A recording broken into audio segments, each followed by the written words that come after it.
जितनी महंगाई हुई है ना, अगर उस हिसाब से देखा जाए ना, तो जो लो एंड क्रिकेट बैट्स हैं ना, उनकी प्राइस उतनी नहीं बढ़ी।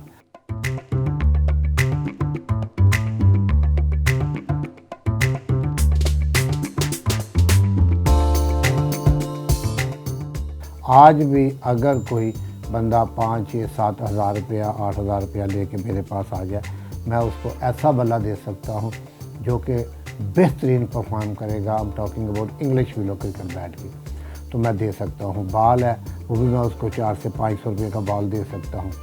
तो फिर अगर आपने मैं बात कर रहा हूँ कि ये जो आप स्कूल लेवल की और वो बच्चे जो अफोर्ड नहीं कर सकते, जो टीम में बनाते हैं, उनके पास पैसे नहीं है, वो चंदा लेके बैट ख़रीदना चाहते हैं, क्रिकेट का सामान ख़रीदना चाहते हैं, तो उनके लिए कोई ऐसा प्रॉब्लम नहीं है।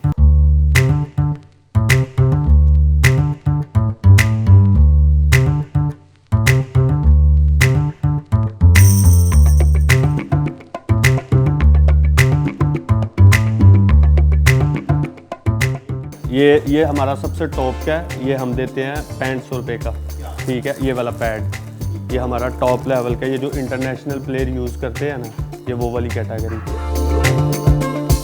उसके बाद ये ग्लव्स है, ये हम 5000 रुपये का देते हैं। और कोई बंदा बोल देता है कि यार हमें थोड़ा डिस्काउंट, हम 4500 का ये दे देते हैं, ठीक। इससे कम मिल जाता है 3000, 3500 में भी वो हो जाता है रेडी, ठीक है।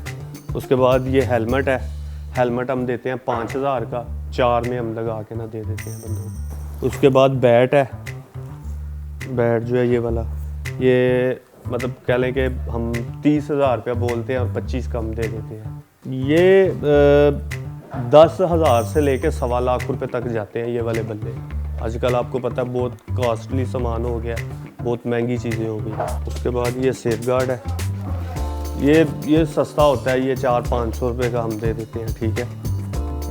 ये थाई पैड है, ठीक है, ये हम 1500 रुपये का देते हैं, ठीक है। इसमें 2 कैटेगरी होती हैं, एक कैटेगरी होती है जो टॉप लेवल की, एक होती है थोड़ी लो लेवल की, ठीक है। जो लो लेवल की है वो 30 से 35 हज़ार के राउंड में बन जाती है। जो अच्छी किट है ना, वो 70 से 80 हज़ार के राउंड में ना वो बनती है।